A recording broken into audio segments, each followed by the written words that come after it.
My dear, if you have been reaching for the tweezers every few days and telling yourself this is just what getting older looks like, I want you to stop for a moment.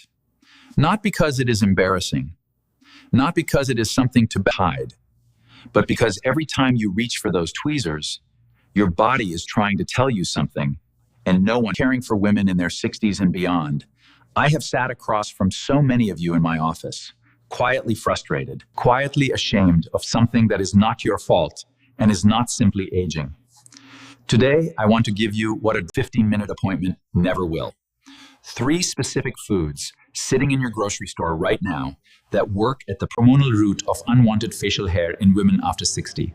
Not on the surface, not with creams or razors. Before we get there, I need you to understand something that most women your age have never been told. The root. The reason this is happening to your body has a name. It is called DHT, dihydrotestosterone, and understanding it is the first step to doing something about it. After 60, and especially after menopause, the estrogen that kept your hormonal environment balanced for decades begins to decline. Testosterone declines too, but more slowly. And here is what no one explains. Even a small amount of testosterone, in the absence of enough estrogen to balance it, gets converted into DHT at a much higher rate than it ever did before.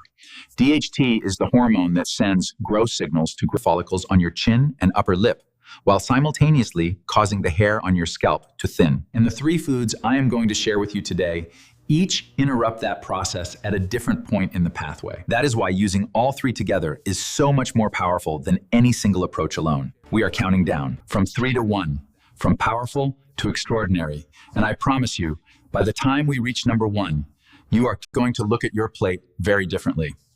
Number 3 is pumpkin seeds. I know what you might be thinking right now. You have walked past those little bags 100 times without a second glance. I understand.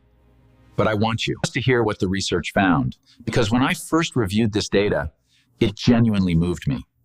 A randomized, double-blind, placebo-controlled trial published in Evidence-Based Complementary and Alternative Medicine followed 76 participants who received 400 milligrams of pumpkin seed oil daily for 24 weeks. At the end of that period, the group receiving pumpkin seed oil showed a 40% increase in scalp hair count, compared to just 10% in the placebo, with measurable improvements in hair thickness as well. The mechanism researchers identified is a plant compound called beta-sitosterol, which directly inhibits 5-alpha reductase, the very enzyme converting testosterone into DHT. Now, you might be wondering why a study on scalp hair matters for chin hair, and that is exactly the right question to ask, because the answer reveals something important. DHT does not behave differently depending on where you are in the body. It uses the same enzyme, the same conversion pathway, and it affects follicles based on their androgen sensitivity. Pumpkin seeds are working on the enzyme itself, which means the benefit extends to every follicle in your body that DHT is influencing. 2 tablespoons of raw, unsalted pumpkin seeds daily here is something that matters more than most people realize. Pair them with a small amount of healthy fat. Half an avocado, a drizzle of olive oil. The plant sterols in pumpkin seeds are fat-soluble, meaning your body absorbs them far more efficiently when fat is present. I had a patient, a woman I will call Dorothy, 67 years old and deeply tired of managing something she had never asked for. She told me she had spent 4 years trying every topical solution her dermatologist suggested. Nothing addressed the root. Within 10 weeks of adding pumpkin seeds and the other 2 foods we are about to discuss, she told me the regrowth had slowed so significantly she had gone from reaching for the tweezers every few days to once every 2.5 weeks. She did not come back to thank me. She came back to understand why it had worked, because she wanted to know her own body better. That is what I am here for. Number 2 is spearmint tea. And I want to be honest with you about this one, because the science here is specific and it deserves to be told accurately. 2 separate studies published in Phytotherapy Research examined the anti-androgenic effects of spearmint tea in women with elevated androgen levels. In the first, 21 women consumed spearmint tea twice daily for 5 days and showed a significant reduction in free testosterone levels.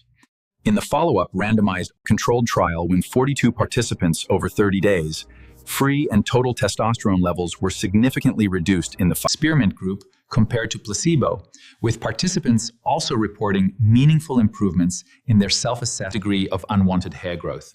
The mechanism is elegant. Spearmint contains compounds, rosmarinic acid and specific flavonoids, that appear to make androgen receptors in skin cells less responsive to DHT. Think of it this way. Even when DHT is present in your bloodstream, it needs to attach to a receptor on a hair follicle to deliver its signal. Spearmint does not eliminate DHT entirely. What it does is quiet the conversation between DHT and the follicle. 60, this matters even more because aging skin tissue can become more sensitive to androgenic signals, not less. Your follicles may actually be more reactive to DHT. At the same time, the hormonal environment is shifting. Spearmint helps recalibrate that sensitivity. 2 cups daily is the dose the research used. 1 in the morning, 1 in the early afternoon.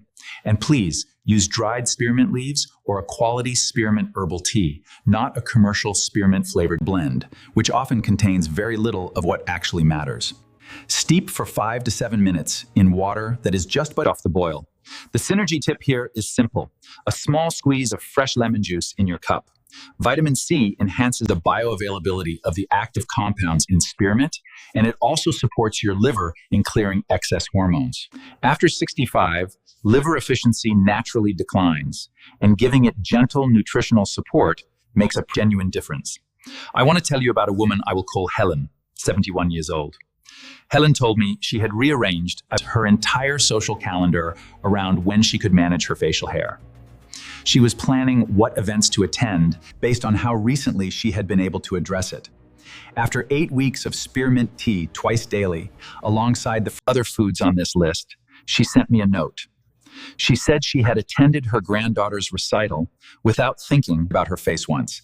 That is the quality of life we are talking about, not a cosmetic result, a life restored. Now, before I share the most powerful food on this list, I want to make sure you have the complete picture of what we've covered so far. Because what comes next only makes sense once you understand how it connects to everything else. Pumpkin seeds work on the enzyme. Spearmint quiets the receptor.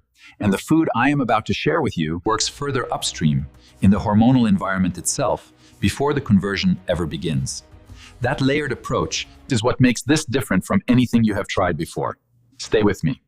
And now, number 1, ground flaxseed. I say this carefully because I want to be accurate with you. The evidence on flaxseed and hormone metabolism in postmenopausal women is among the most studied in nutritional endocrinology.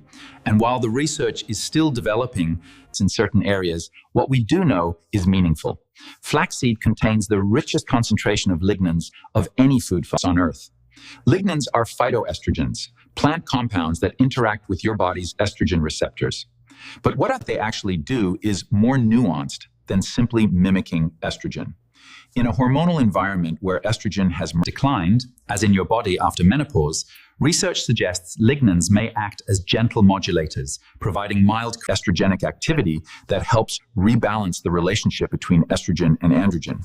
They also appear to interact with sex hormone-binding globulin, a protein in your blood that carries hormones, in ways that may reduce the amount of free testosterone available to be converted into DHT by that 5-alpha reductase enzyme.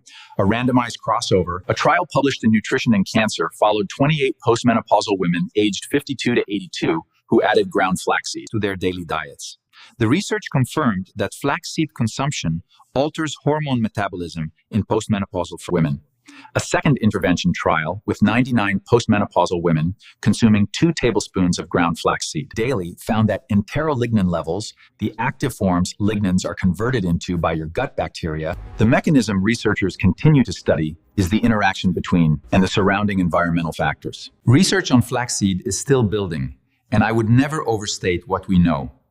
What I will tell you is that the enterolignans, 5-alpha reductase activity, and the availability of free androgens. I want to be honest, the biological pathway is well understood, the safety profile is excellent, and the women in my practice who have added ground flaxseed consistently report it as the piece that brought everything together. You must use ground flaxseed, not whole. Whole flax seeds pass through your digestive system largely intact, and very little of the active content is absorbed. Ground flaxseed, also called flaxseed meal, releases the lignans for absorption. Store it in your refrigerator. 2 tablespoons daily, stirred into oatmeal, blended into a smoothie, mixed into yogurt. The synergy. The tip I want to leave you with is this. The combination of all 3 foods, pumpkin seeds, spearmint tea, and ground flaxseed, works because each one addresses a different point in the same hormonal pathway. Pumpkin seeds work on the enzyme. Spearmint quiets the receptor. Flaxseed influences the hormonal environment upstream. Together, they create something that no single approach can. I want to tell you about a woman I will call Ruth, 74 years old. Ruth had been carrying 2 quiet burdens for years. Chin hair that had appeared gradually after menopause, and a thinning at her hairline that she had stopped mentioning to doctors because she felt they were not listening. When we looked more closely at her hormonal picture together, DHT was elevated, and it was affecting her in both directions at once. I introduced her to all 3 foods on this list, with particular emphasis on daily ground flaxseed. Following months, she told me that both concerns had begun to shift in ways she had not expected. Her daughter called my office separately to say that Ruth had started going out more, she was laughing more. She said she seemed like herself again. That is what this is really about, isn't it? It was never just about the hair. You are not broken. Your body is not betraying you. What is happening is a hormonal shift that is real, measurable, and, more than most, something you can address. Pumpkin seeds work on the enzyme driving the conversion. Spearmint tea quiets the signal at the follicle receptor, and ground flaxseed works upstream in the hormonal environment itself. These 3 foods, working at 3 different points in the same pathway, are what you deserve to have someone. You have spent your whole life taking care of everyone else. You deserve to have someone take care of you. The studies I referenced today are linked in the description below. I encourage you to read them and to bring them to your next appointment. You have every right to ask your doctor about DHT and about the nutritional approaches that your research suggests may help. If this gave you something real today, I would love for you to watch this next, because what happens to DHT does not stop at facial hair, and the video waiting for you covers something I believe every woman your age deserves to understand about hormonal hair loss on the scalp. It connects directly to everything we just discussed, and I think it will complete the picture for you. Please take good care of yourself. I will see you there.